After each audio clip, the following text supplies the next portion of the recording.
Many people nowadays talk about a shortage of priests and dwindling numbers of consecrated men and women. And there does seem to be some truth to that sort of talk, at least in some places.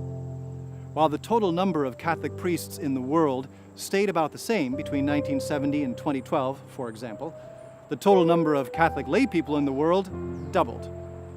And by the early 2000s, 15% of parishes in North America found themselves without a resident pastor, compared to only 3% back in 1960. And although certain individual religious orders seem to be thriving, the total number of nuns in the United States has declined by 65% since 1965.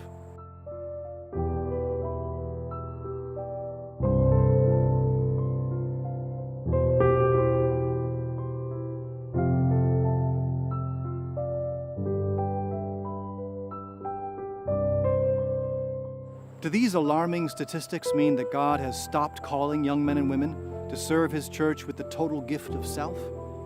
Certainly not. God Himself is the author of the priesthood and the inventor of consecrated life. He wouldn't set up these essential states of life just to see them fail. But maybe something in our postmodern culture is making it harder for us to hear and heed God's call to radical discipleship. In this retreat guide on Vocation and the Calling of St. Matthew, we will go back and reflect on what it means for every single one of us to hear and heed the voice of the Lord in our lives. The first meditation will look at some of Jesus' teaching about what a vocation really is.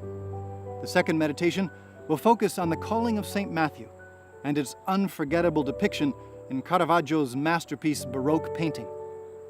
The conference will give some practical guidelines that we can all use to discern our vocation or to help someone else discern.